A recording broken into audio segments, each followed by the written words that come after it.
Olá, boa noite para você. Boa noite. São Paulo tenta se recuperar dos estragos provocados por uma das maiores enchentes que o estado já enfrentou.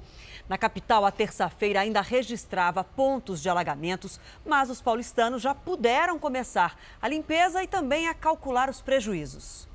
Com menos chuva, a capital tentava voltar à rotina. Ainda era madrugada quando motoristas começaram a resgatar os carros deixados pelo caminho. Deixei o carro aí e cobriu tudo o carro, né? Deu com mais de meio metro acima do carro. Na CEAGESP, o maior centro atacadista da América Latina, um baita estrago. Montanhas de alimentos jogados fora, tantos que interromperam uma das passagens de caminhões. As áreas de frutas, legumes e verduras foram as mais afetadas pela enchente. 7.000 toneladas de alimentos foram parar no lixo porque havia risco de contaminação. Tudo que foi perdido aqui será descartado em um aterro sanitário.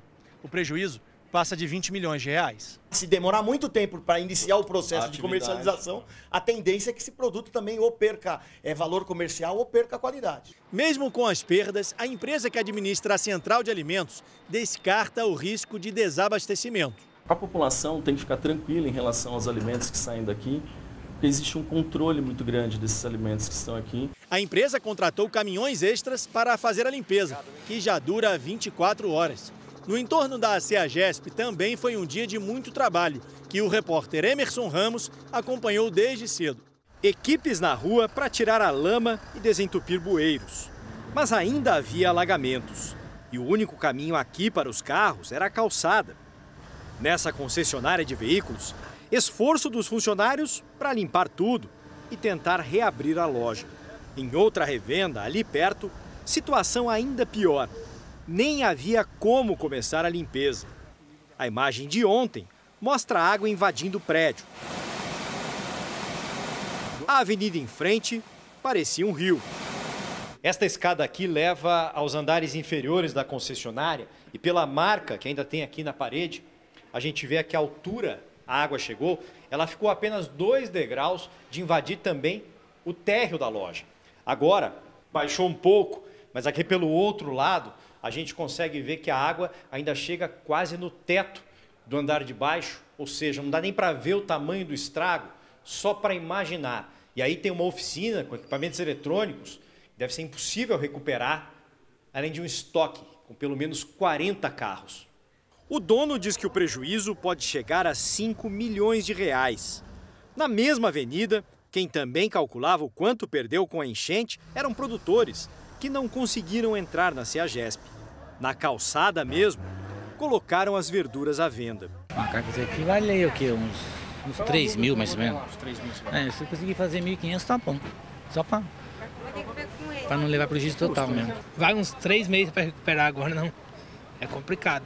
E os estragos foram além das cargas. Ezequias passou o dia tentando salvar o motor do caminhão, que ficou cheio d'água. O reparo pode passar de 16 mil reais. Hoje foi perdido. Hoje, amanhã, né? Ontem foi perdido, né? A previsão é normalizar o abastecimento na CEAGESP amanhã. A cada dia de atraso, vai ser cada vez mais difícil calcular o prejuízo. Veja agora outros destaques da chuva em São Paulo. Sobe para 5 o número de mortos no estado. Depois da capital, o Rio Tietê inunda cidades do interior. E os primeiros testes em repatriados dão negativo para coronavírus.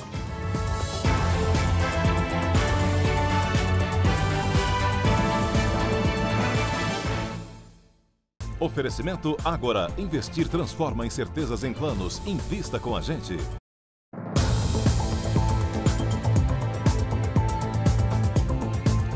A chuva que travou a cidade de São Paulo teve reflexos também no interior do estado. O excesso de água inundou algumas cidades banhadas pelo rio Tietê. E em muitas delas, os alagamentos ainda persistem. Água no teto das casas. Moradores ilhados são resgatados pelos bombeiros. A chuva parou, mas Araçariguama, no interior de São Paulo, continua inundada. Situação parecida em Itu e Salto. Na cidade vizinha, Pirapora do Bom Jesus, a correnteza impressiona. invade casas e ameaça passar sobre as pontes. Por conta do risco, essa foi interditada. A cidade está em estado de alerta. A situação é mais grave perto da barragem, onde todas as comportas foram abertas para evitar o rompimento. Uma das áreas mais atingidas é essa aqui, onde moram cerca de 1.000 famílias. Agora a gente recebeu um aviso que nós devemos deixar o lugar, que é essa região do conjunto habitacional, porque as comportas foram abertas e a água deve subir muito rapidamente. Olha a rapidez que a água sobe. Aí eu tive medo dessa comporta estourar e não ter para onde a gente ir, né? Nas escolas públicas e creches, as aulas foram suspensas e as salas viraram alojamento para cerca de 100 famílias. Quando eu cheguei lá hoje para arrumar minhas coisas, para ver o que tinha lá, não tinha mais nada, tudo molhado. No meio do caos, funcionários e voluntários se revezam para deixar a espera menos dolorosa, até a hora de voltar para casa. Vai ser muito difícil reconquistar tudo, porque já não estava fácil. Difícil para tanta gente. Como a gente viu aí no começo da reportagem, a cidade de Araçariguama seguia debaixo d'água hoje cedo. À tarde, a situação ainda piorou. Muitas pessoas ficaram isoladas no telhado das casas. Então, vamos ao vivo até lá conversar com a repórter Giovana Rizardo. Boa noite para você, Giovana. O que foi que aconteceu que a situação ficou mais dramática ainda? Oi, boa noite, Adriana. Boa noite para todo mundo. O bairro mais atingido aqui de Araçariguama fica ao lado do rio Tietê, que transbordou e assim atingiu grande parte da cidade. Só nesse bairro moravam cerca de 1.600 famílias que foram afetadas e que algumas, inclusive, já foram resgatadas. Hoje, várias ruas continuavam alagadas por aqui. A água chegava no telhado das casas. Homens do Corpo de Bombeiros passaram um dia fazendo o resgate de pessoas ilhadas. Crianças foram retiradas em barcos motorizados por causa da força da água. As vítimas eram levadas para áreas mais seguras. O helicóptero Águia foi usado para ajudar a localizar moradores que perderam tudo e que estão em locais de risco. Segundo o último balanço da Defesa Civil, 20 pessoas estão desabrigadas. A prefeitura decretou situação de emergência e criou um comitê de crise para monitorar essa situação por aqui. Adriana. Muito obrigada, Giovana, falando ao vivo de Araçariguama. E ainda nesta edição, outras informações sobre a chuva. Subiu para 5 o número de mortos em decorrência do temporal e também a solidariedade de parentes e vizinhos. O Ministério da Saúde confirmou o resultado negativo para coronavírus em todas as 58 pessoas que estão em isolamento na base aérea de Anápolis. Ainda faltam outros 2 exames. O material foi processado neste laboratório do governo de Goiás, em Goiânia, um dos 4 do país com condições técnicas para diagnosticar o coronavírus. Os resultados dos exames específicos para detecção do coronavírus deram negativo. Todas as 58 pessoas, entre repatriados e profissionais que trabalharam na operação, fizeram os testes, que foram analisados pelo laboratório da Secretaria de Saúde do Estado de Goiás, com o apoio da Fiocruz. Mesmo assim, a quarentena continua e os exames vão ser refeitos, porque o coronavírus tem um período de incubação e pode se manifestar em até 14 dias. Todos os 58, todos os exames foram negativos. Então, dos 34 repatriados, mais dos 24 profissionais envolvendo profissionais de saúde, tripulação e de comunicação. Então, não tivemos nenhum exame positivo naquela primeira coleta que foi realizada no dia que eles chegaram. De toda forma, está em estudo a possibilidade de reduzir o período em que todos vão precisar ficar aqui na base aérea em Anápolis, sob cuidados redobrados. Nos quartos, o clima é diferente. Pela internet, conversei com o Mauro. Ele é piloto de avião, trabalha numa companhia aérea chinesa e chegou a ficar 17 dias praticamente isolado em Wuhan, cidade mais atingida pela epidemia. A minha rotina lá era ficar dentro do apartamento. Foi ele quem pisou em solo brasileiro com uma bandeira. Foi no último momento, assim, eu estava saindo do apartamento, apagando as luzes, dando uma olhada se não tinha nada ligado. E essa bandeira que vocês podem ver aí, ela me acompanha já há vários anos nas minhas andanças pelo mundo. E aí eu tive essa ideia, eu vou levar essa bandeira, eu não vou deixar ela sozinha aqui. É indescritível a emoção. Uma das imagens que vão marcar o resgate dos brasileiros na China. A doença respiratória causada pelo coronavírus ganhou um nome: Covid-19, uma junção das palavras corona, vírus e doença. Hoje, cientistas fizeram uma estimativa sobre o pico do surto. Quem tem os detalhes é a nossa correspondente na Ásia, Cíntia Godoy. Cíntia, bom dia. Como é que foi feita essa previsão? Oi, Sérgio, boa noite para vocês. A estimativa foi feita com base em cálculos matemáticos que levam em conta o número e a proporção de casos confirmados. Um dos cientistas responsáveis foi o epidemiologista John Nanshan, conhecido pelo combate ao surto de SARS em 2003. A previsão é que o pico seja mais para o fim de fevereiro no sul da China. Depois, deve haver uma estabilização e, por fim, redução de casos. Boa notícia para o governo chinês, que tem sido pressionado pela população e já trocou diversas autoridades por falhas no combate ao surto. Hoje, cerca de 400 cientistas se reuniram em Genebra para intensificar os esforços contra o coronavírus. O diretor da Organização Mundial da Saúde afirmou que a vacina deve estar disponível em 1 ano e meio. 1.112 pessoas morreram e mais de 44.700 foram infectadas ao redor do mundo. Sérgio, Adriana. Obrigado, Cíntia. Obrigada. Agora a investigação sobre a morte da vereadora Marielle Franco. A perícia concluiu que a voz que liberou a entrada de Élcio de Queiroz, suspeito de matar Marielle, não é do porteiro que disse ter falado com Bolsonaro. Foram 3 meses de análises. A perícia confrontou as vozes dos 4 funcionários que estavam no condomínio no dia das mortes da vereadora Marielle Franco e do motorista Anderson Gomes. A conclusão é de que o porteiro que autorizou a entrada do ex-policial Élcio de Queiroz não é o mesmo que citou o presidente Jair Bolsonaro em depoimento. Élcio é suspeito das mortes e está preso. Segundo o laudo, a voz do homem que usou o interfone era de uma pessoa mais jovem. O laudo foi assinado por 6 peritos e comprova que o áudio da portaria não sofreu nenhum tipo de edição. De acordo com a perícia, quem autorizou a entrada do ex-PM Élcio de Queiroz aqui no condomínio foi Rony Lessa. O policial reformado, que tem uma casa no condomínio, também está preso.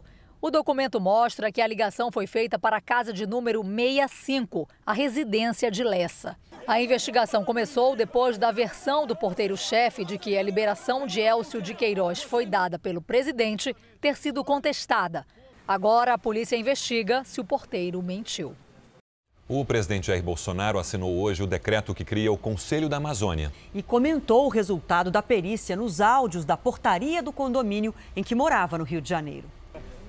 Ao deixar o Palácio da Alvorada, o presidente Jair Bolsonaro comentou o resultado da perícia nos áudios da portaria do condomínio em que morava no Rio de Janeiro. A voz não é do porteiro. A TV Globo faz uma armação com o pessoal da investigação, divulga, e agora descobriram que a voz não é do porteiro. Nem porteiro, quer dizer, nem eu faço porteiro, não tem nem mais nada. Parabéns, Globo. Fake news total. Já no Palácio do Planalto, Bolsonaro deu posse ao novo ministro do Desenvolvimento Regional, Rogério Marinho, e assinou o decreto para a criação do Conselho da Amazônia, que será coordenado pelo vice-presidente Hamilton Mourão. Eu tenho muita esperança que possamos dar a devida resposta àqueles que nos criticam. Nós queremos que ela seja preservada, mas que também os seus bens não fiquem lá simplesmente escondidos para sempre. A Amazônia realmente nos pertence. O presidente Bolsonaro destacou que a criação do conselho não causará gastos para o governo, porque usará a própria estrutura da vice-presidência. Mourão afirmou que o órgão terá a missão de monitorar a Amazônia e ajudar a lidar com situações como as queimadas do ano passado. Veja a seguir, pesquisa da indústria mostra falta de mão de obra qualificada. E ainda nesta edição, a solidariedade de parentes, vizinhos e até desconhecidos no dia em que a chuva parou São Paulo.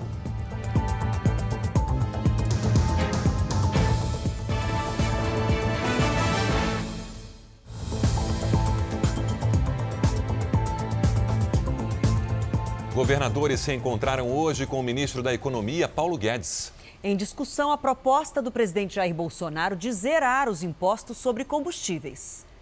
Não estava na agenda, mas o governador de Goiás pediu ao ministro da Economia, Paulo Guedes, que comparecesse ao Fórum de Governadores para explicar as declarações feitas pelo presidente Jair Bolsonaro. Nenhum estado hoje, até mesmo o governo federal, não consegue abrir mão de impostos. Semana passada, o presidente Jair Bolsonaro fez um desafio aos governadores. Propôs que os estados zerassem a cobrança de ICMS sobre o preço dos combustíveis. Assim, segundo ele, o governo federal também acabaria com a cobrança dos impostos federais. As declarações irritaram os governadores. Isso é inadmissível do ponto de vista político, porque todos nós sabemos a situação em que estados e municípios estão vivendo. Os governadores insistem que hoje nenhum estado consegue abrir mão da arrecadação de impostos. Todos eles defenderam o que o ministro da Economia, Paulo Guedes, também acredita, que a redução de impostos tem que ser feita por meio de uma reforma tributária. O Fundeb, que é a principal fonte de recursos para a educação básica, também foi tratado na reunião antes da presença do ministro Paulo Guedes. Em uma carta conjunta para o governo federal, os governadores cobraram a aprovação do novo Fundeb, já que a validade do fundo termina este ano. E pediram ainda que a União arque com uma participação maior no financiamento, que hoje é de 10%. A União pode ampliar a sua participação para os estados e para os municípios, para que a gente possa ampliar os recursos da área de educação. Metade das indústrias do Brasil tem dificuldade para encontrar trabalhadores bem treinados, mesmo nesses tempos de alto desemprego. Os dados estão em uma pesquisa da Confederação Nacional das Indústrias, que ouviu quase 2.000 empresários brasileiros.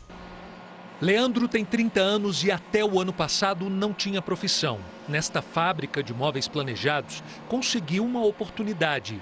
Participou de vários treinamentos e, a partir daí, avançou. Virou operador de máquinas e hoje é marceneiro. Foi uma boa oportunidade, porque quando eu cheguei aqui eu não sabia praticamente nada. Tudo que eu aprendi foi através dessa empresa que eu hoje estou trabalhando.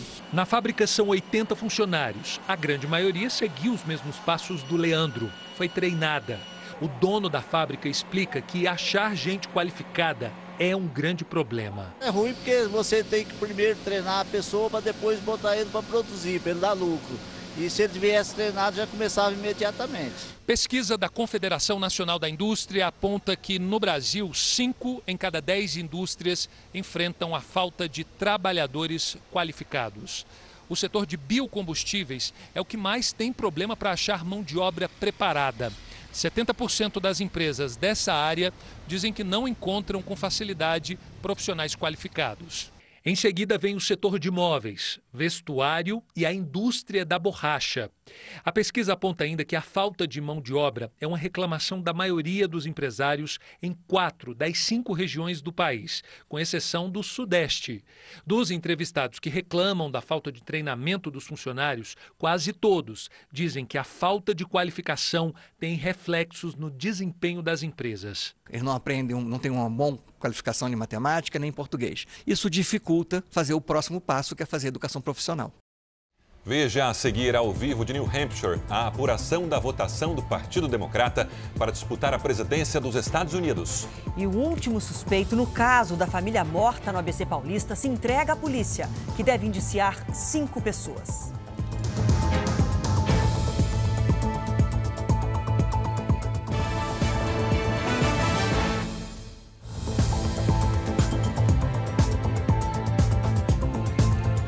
Pré-candidatos democratas que disputam a vaga para concorrer à presidência contra Donald Trump estão no estado de New Hampshire, onde acontece mais uma primária. Então vamos ao vivo com a correspondente Evelyn Bastos. Evelyn, boa noite. Já um resultado da votação?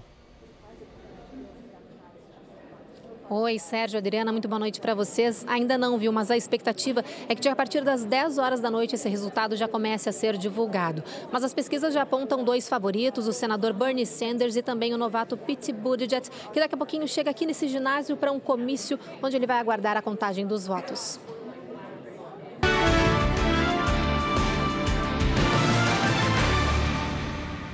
Os moradores dessa terra gelada são apenas 5% da população do país, mas conhecidos pela força política.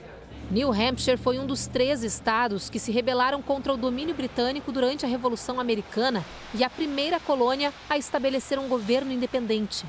Conquistar a confiança do eleitor desse estado não é nada fácil. Por isso, os pré-candidatos já estão aqui em New Hampshire há mais de uma semana, fazendo um forte trabalho de corpo a corpo, inclusive em locais de votação, como faz agora a senadora Elizabeth Warren, inclusive oferecendo donuts, tentando convencer o eleitor a votar nela até o último minuto. Bernie Sanders encontrou eleitores nos fundos de um centro comercial num palanque improvisado. Pete Buttigieg, que surpreendeu os americanos ao vencer o caucus em Iowa, lotou um ginásio. O brasileiro Felipe participa pela primeira vez de uma eleição americana. É completamente diferente para mim, por exemplo, você vê isso na TV ou tipo, o cara tá na sua frente assim, o pessoal batendo na sua porta. Eu acho que isso realmente tem um impacto muito grande. O material apreendido na casa de um dos investigados por lavagem de dinheiro e corrupção em Angola, que envolvem a filha do ex-presidente do país, pode estar ligado aos escândalos revelados pela Operação Lava Jato. A Polícia Federal Brasileira investiga a ligação entre a Companhia de Petróleo de Angola, a Petrobras e o pagamento de propina ao Partido dos Trabalhadores. Um residencial luxuoso à beira-mar. O Solar Tambaú chama a atenção de quem passa pela orla de João Pessoa. Também na capital da Paraíba, um resort de estrutura impressionante, o Mossulo, que surpreendentemente fechou as portas. Em comum, os 2 empreendimentos receberam dinheiro de angolanos investigados pela Polícia Federal Brasileira num esquema internacional de lavagem de milhões de dólares. Um homem importante nas esferas do poder angolano está no centro das investigações. José Castro Paiva foi durante 25 anos diretor da estatal petrolífera do país, a Sonangol. Ele teria operado através de uma rede de offshores, que são empresas sediadas em paraísos fiscais, onde não são cobrados impostos sobre valores que circulam no sistema bancário e financeiro.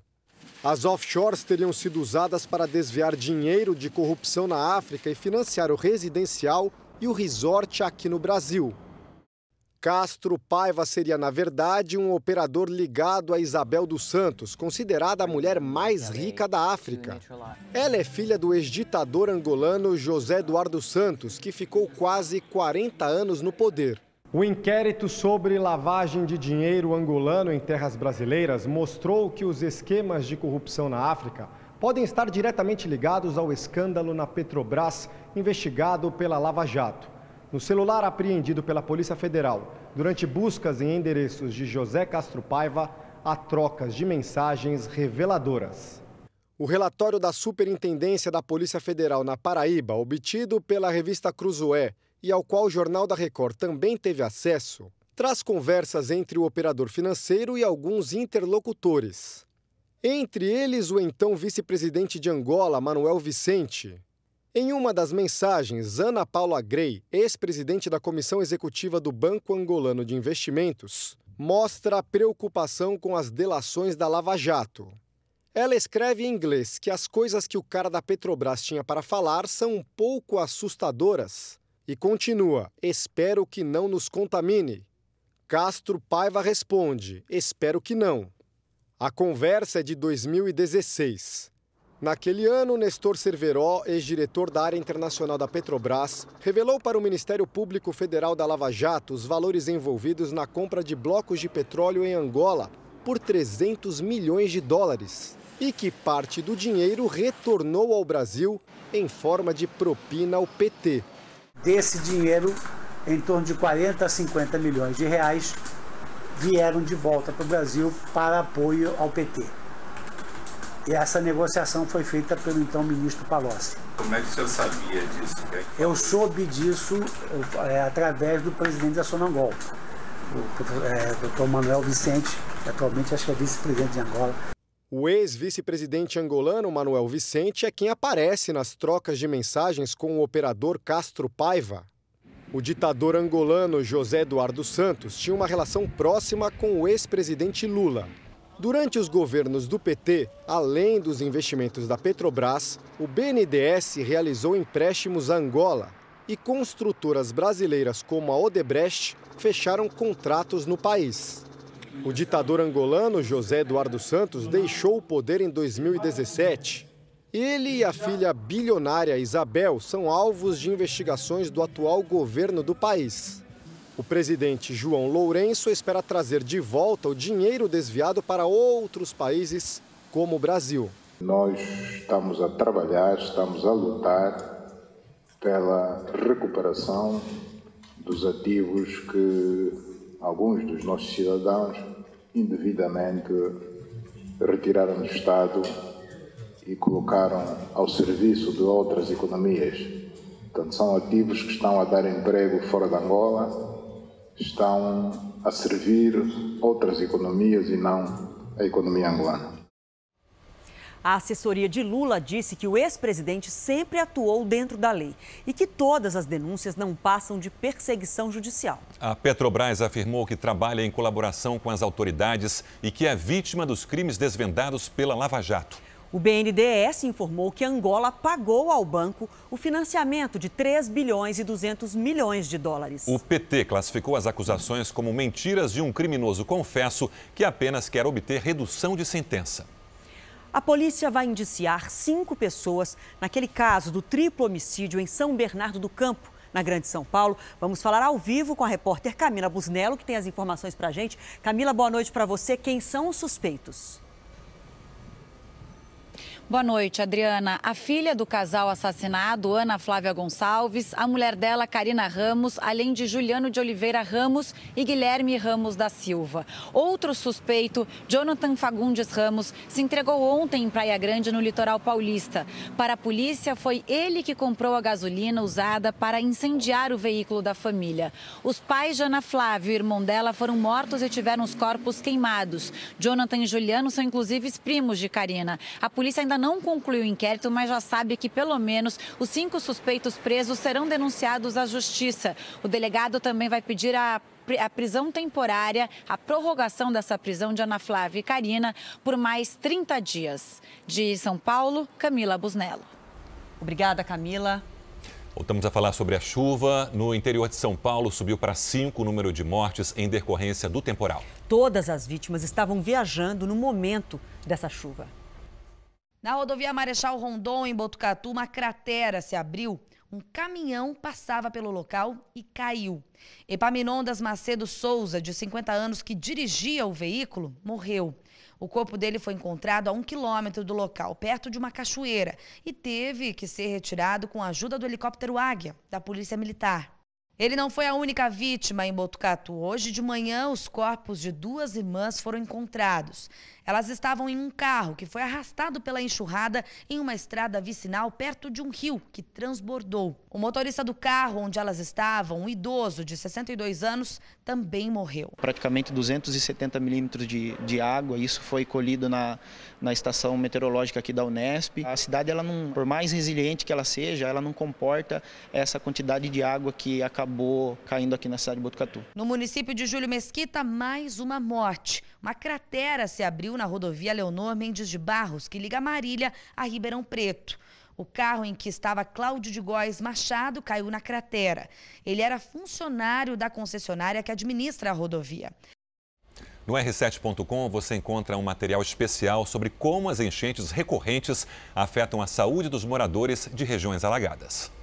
E o ministro do Desenvolvimento Regional, Rogério Marinho, disse agora há pouco que a ajuda federal com recursos para a cidade de São Paulo depende só de um pedido formal do prefeito Bruno Covas. A ajuda pode ser estendida a outras cidades do estado também. E agora vamos voltar ao vivo até Araçariguama, onde está a repórter Giovana Rizardo. A cidade que foi inundada desde ontem permaneceu assim hoje. Giovana, suas informações, por favor. Oi, Adriana. Eu estou aqui no ginásio de esportes, onde estão concentradas as doações para esses desabrigados, Adriana. E olha, muitos voluntários se mobilizaram, estão por aqui para trazer alimentos, para trazer roupas para esse pessoal desabrigado que está ficando em pousadas aqui na cidade. E por causa dos alagamentos, as aulas foram suspensas por aqui. Houve registro de desmoronamento de uma casa, inclusive, mas ninguém morreu. O último boletim da Defesa Civil Nacional informou que foram afetadas 37 cidades paulistas, com 503 pessoas que ficaram desalojadas e 131 desabrigados, com 5 óbitos. De Araçariguama, Giovana Rizardo. Obrigada, Giovana. A frente fria avança sobre o Sudeste. O Rio de Janeiro está em estágio de atenção e cidades do sul de Minas Gerais estão em alerta com o transbordamento de rios e também há moradores desalojados. Hora de falar com a Lidiane. Boa noite para você. Até quando, Lid, teremos temporais nessa região? Pelo menos até quinta-feira, Adriana. Boa noite para você, para todo mundo que nos acompanha. No sul de Minas Gerais, inclusive, a Prefeitura de Campestre decretou calamidade pública. Todas as escolas municipais tiveram as aulas suspensas. Amanhã, as nuvens carregadas se espalham entre o Rio de Janeiro e a região norte do país. A chuva mais pesada deve acontecer até amanhã à tarde nos estados do Rio de Janeiro e Minas. Tem alerta para deslizamentos e alagamentos em todo o estado do Rio, sul do Espírito Santo, grande parte de Minas Gerais, inclusive Belo Horizonte. Agora, em Goiás e no Distrito Federal, temporais. Nos outros estados do Centro-Oeste, grande parte do Norte e do Nordeste, pancadas principalmente à tarde. No Rio Grande do Sul, sol e calor. Aliás, a umidade do ar fica abaixo dos 30% no interior gaúcho e continua bem alta no Sudeste e no Centro-Oeste. Temperatura mais baixa só no Sudeste, 25 graus em Belo Horizonte amanhã. Em Manaus, 33. Atenção para a quantidade de chuva nas capitais. Rio de Janeiro, Belo Horizonte, Vitória e Brasília. Aliás, o Rio teve a tarde mais fria do ano hoje, com 24,3 graus. Em São Paulo, amanhã vamos ter um dia bem parecido com o de hoje. Muitas nuvens, com chuva fraca e 22 graus. Portanto, todo mundo em alerta, especialmente nas áreas de risco. Exatamente. Até amanhã. Até amanhã. E os temporais que pararam São Paulo também revelaram uma cidade cheia de solidariedade entre famílias, vizinhos e até entre desconhecidos. O motorista de trator começou levando amigos, passou a dar carona para quem pedisse e ficou por 10 horas acudindo gente. No dia em que se formou um mutirão de ajuda na cidade, guardas civis salvaram vidas de bote. No meio da rua escura, resgataram um motorista preso no alagamento. Fica calmo, tranquilo. Ixi, eu não sei nadar. Fica tranquilo. O motoqueiro salvou uma mulher presa dentro de um táxi. E falou assim para mim, calma que eu vou te salvar. No Morro do Socó, em Osasco, onde houve 6 deslizamentos, vizinhos estendem a mão. Ajudando os vizinhos, os amigos, né? Tem uns amigos que moram aqui. Essa foi uma das casas atingidas pelo deslizamento no Morro do Socó. E foi justamente aqui que o menino de 7 anos ficou soterrado, entre o pilar da casa e os entulhos que caíram. Por sorte, na hora, os vizinhos conseguiram correr, retirar ele do barro e reanimá-lo. O instinto de proteção fez Romário agir rápido. Quando ele começou a respirar, aí todo mundo começou a ficar mais alegre e saiu todo mundo correndo para correr atrás de socorro, né? Ainda de madrugada, Giovanni abandonou a própria casa, alertou os vizinhos e apoiou quem podia a descer do morro e buscar abrigo num centro de esportes. E hoje deixou mais uma vez a profissão de lado para ajudar a comunidade. Hoje é dia de ajudar a galera aí, limpar a casa, tirar móveis, né? Com a situação que nós vemos dos nossos amigos, não tem nem como dormir, né? O Jornal da Record termina aqui. A edição de hoje na íntegra e também a nossa versão em podcast estão no Play Plus e em todas as nossas plataformas digitais. E à 00:30 tem mais Jornal da Record. Fique agora com a novela Amor Sem Igual. A gente volta a se encontrar amanhã aqui no JR. Até lá. Boa noite e até amanhã.